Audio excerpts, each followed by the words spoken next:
Hey guys, and welcome back to a new video. In this video, I will clear the ultimate mystery of Android, which is which design pattern should you use? Which architectural design pattern? Is it MVVM, MVI, MVC, MVP, MVO, MVS, MV, whatever? There are so many MV patterns out there.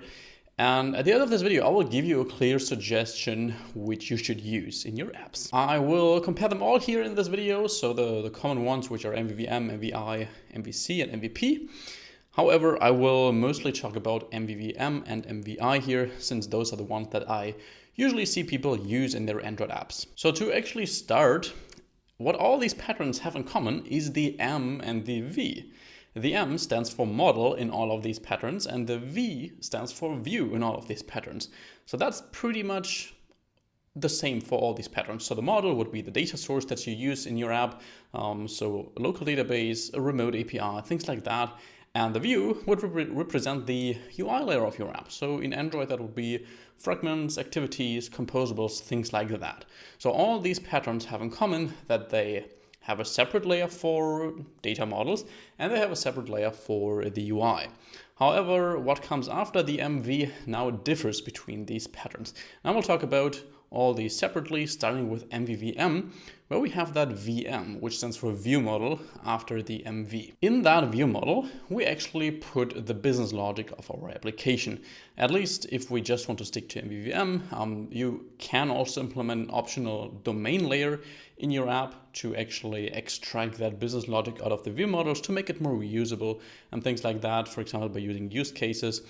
However, in plain and raw MVVM, we would be putting the business logic in the view models. And what is now the job of the view model in MVVM architecture? The job is to actually interact with the data layer, take the results that the data layer provides, for example, whatever you read from a database or whatever you fetched from a remote API, take that result and map it to state. That is the actual purpose of the view model. Like in any type of architecture, it would be the case.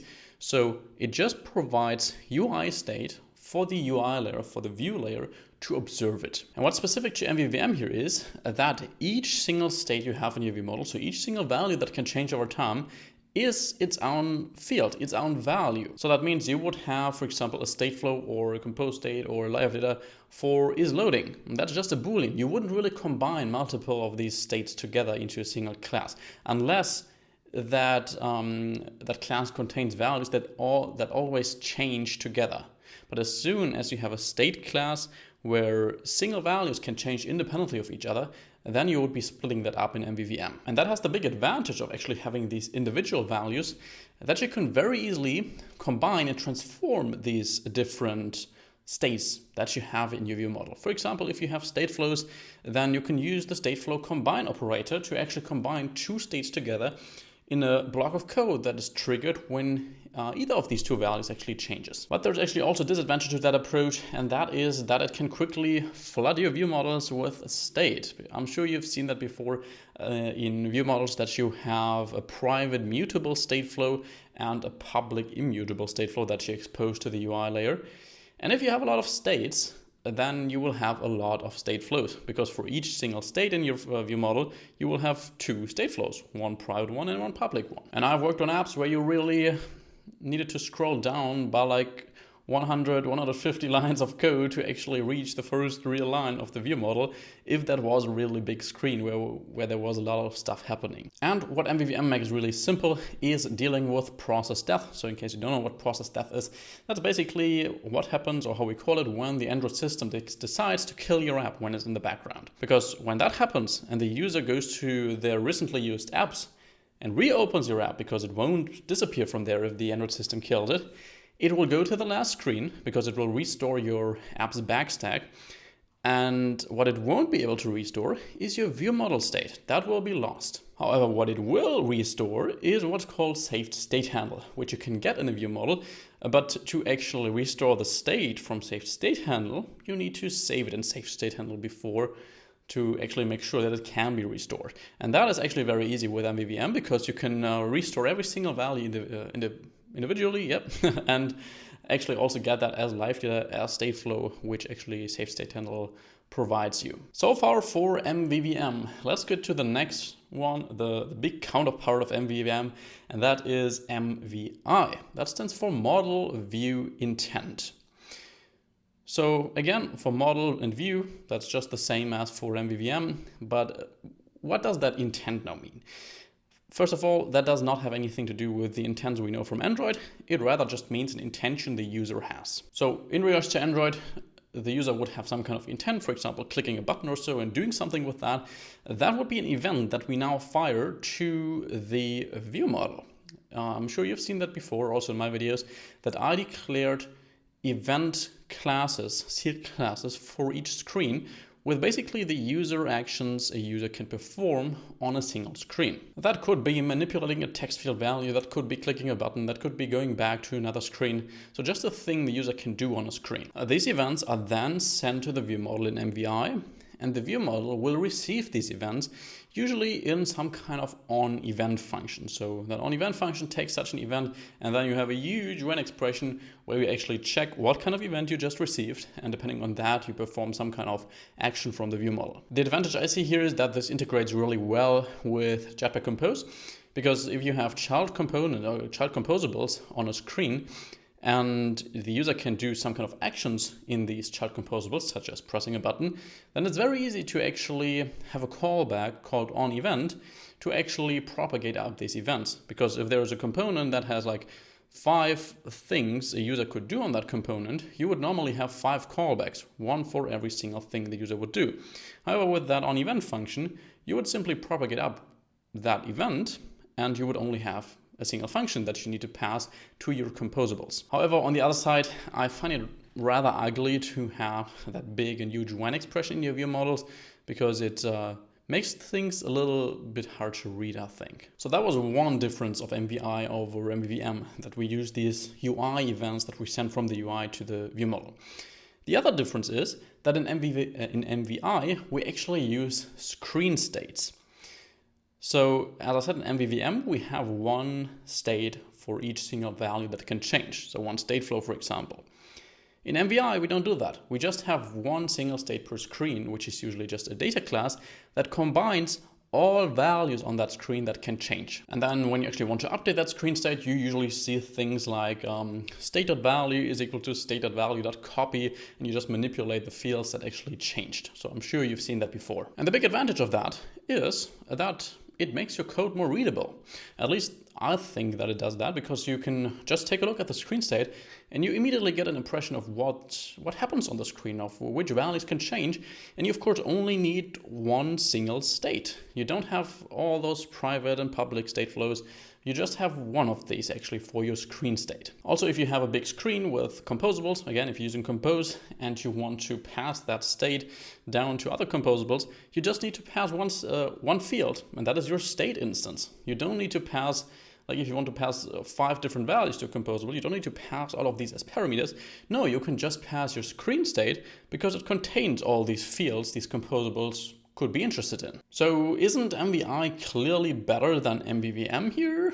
Let me get to the disadvantages of MVI now. Disadvantage number 1 is that it is more vulnerable to race conditions. Usually state flow is thread safe. So as soon as we set a new value and assign a new value to state flow, that won't cause a race condition. However, the copy function is not thread safe, and that can cause a race condition. So let's say function A is actually calling copy on your state, on your screen state, and that copy process just finished.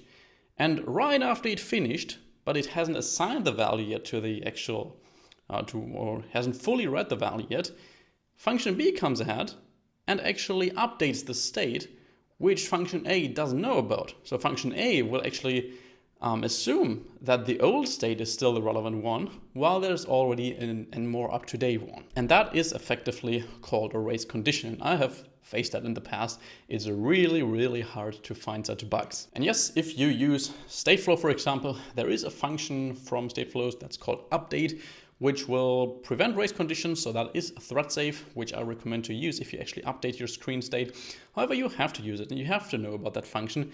And if it's about compose, I actually don't fully know if that's thread safe. So if you use copy and you assign a new value to a compose state like that, I'm not sure, but you can always use stateflow, of course, and then collect that as a composed state. So that was disadvantage number 1, which might not really be a disadvantage because you can deal with it. But let's get to disadvantage number 2, and you will probably also need some kind of workarounds for that. And that is that MVI makes it hard to deal with process death. So in general, if we just have one single screen state, then we need to save that whole state in a saved state handle to actually make sure that our screen survives process death so that we can properly restore the state. Usually that's not a problem. You can just make the screen state a parcelable, and then we can save it in the bundle, and then we can save it in saved state handle. So we would need to make that a parcelable, but that would not really be a big issue. However, you don't always want to restore your whole screen state after process death. Let's take the example of actually having an isLoading state, an isLoading boolean in your screen state, and that is currently set to true when process death happens.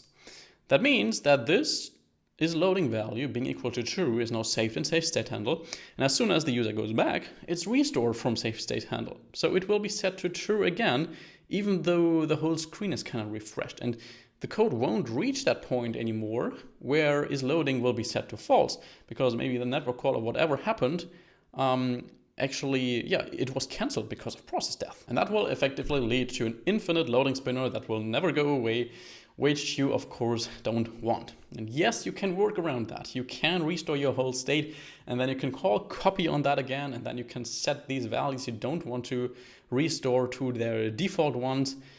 But that's just additional work and additional complexity. So that was disadvantage number 2. There's even a third one. Disadvantage number 3 is that any state change of your screen state will trigger a re-render of your whole UI, because your whole UI depends on that single state. And as soon as that changes, then your stateflow's collect block might fire, and all the code in there will be updated, even though you might only change, you might have only changed a single isLoading value or so. So you just want to update the progress bar, making it visible, for example, but your whole UI is newly calculated. Or let's imagine in Jetpack Compose, if the user actually types something in a text field, then with every single character they type, the state will be updated because the text field value will also be updated, and that's part of your screen state. Then everything will be updated again and re-rendered because the user typed a character. And that of course does not happen in MVVM. If we just have a single stateflow for our isLoading boolean, if that changes, then only the stateflow collect block of that isLoading stateflow will actually be triggered, and that will only have the responsibility of actually updating the progress bar's visibility and nothing, not more than that. So that was quite some detail regarding MVVM and MVI. We have 2 more patterns that I won't talk in that much detail about, because on the one hand I haven't used them as much as these first 2, especially for Android, and on the other hand I don't really see them very often in repositories or so. And if that's the case, that in software something is very rarely used, that's usually a sign that something else is superior to that approach. But let's start with MVP. That stands for Model View Presenter, and what differs here from MVVM is that we don't have a view model, but we have a presenter. And the presenter is kind of a view model, with a difference that the presenter also knows about the view it's bound to, in comparison to the view model.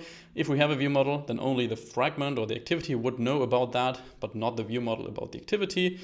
And when we have our presenter, then they actually know each other. And then we have MVC, where the C stands for the controller. So again, similar to presenter, just that the controller now does not have the responsibility of actually updating the view itself. It rather just receives events, does something with these, uses the data model, and actually put some new data in it. And then the view will observe from that some kind of data changes and update accordingly. So let's finally talk about what I suggest for Android apps. And here, if I had to decide, that decision would go towards MVVM, as it just has the least amount of disadvantages here. So especially when we compare it with MVI, as I mentioned, has quite some disadvantages. So thanks to these separate states in MVVM, we just have it much easier to actually restore our states from process death. We can easier combine and transform these using flow operators. Only the part of the UI actually updates that should update. So there are a bunch of advantages we get from these separate states, even though it also, of course, comes with the disadvantage that it Yeah, it comes with quite some state values and private mutable ones, public immutable ones. But I think that's a trade-off we can make. Also, in the near future, we can actually expect a new Kotlin feature, which is called explicit backing fields, which will allow us to just have a single state flow for each state, which will just keep a mutable state flow in the view model and expose an immutable one, but with just one field. However, before you stop this video, one more important thing. Just because I say you should use MVVM here, or just because I say that's the best pattern here in my opinion, I want to stress out that it's still just my opinion. Software is very opinionated, and it's totally okay if you like MVI more and you use that and it works for you. I also use MVI in some of my projects, and if you've watched my courses on YouTube, then you've also seen me use MVI here and there. Because MVI does make some things easier, and it does make our code more readable in my opinion. And you don't have these 1,000 states that you flood your view model with. So my call here at this point is just that you have to start thinking about what's the goal of all these different architectures. The goal is always the same. The goal is to make your code more readable, more maintainable, more testable, and just easier to work on with a team. And no matter what kind of pattern you look at, every single pattern has the same goal and wants to achieve the same things. So what I'm trying to say is that the foundation of good software architecture will always be the same few things, like modular design, like solid principles, writing proper abstractions, a single source of truth, a single responsibility principle, separation of contents. All these things are important for any type of architecture, no matter what kind of pattern you use. So my clear recommendation here is to actually spend time on learning these core principles and really understanding these, because that will lead to the fact that you're actually much more flexible with your architecture, that you don't need to stick to a specific kind of pattern by 100% because you understand what makes an architecture good, and you can still deviate from that a little bit and still have a good and testable architecture. That should be the goal in my opinion. So yes, we can debate about if MVVM is better than MVI or the other way around, but also make sure to not forget about these core principles. And now I'd actually be interested in what you use for your Android apps. Is it MVVM, MVI, or even MVP or MVC?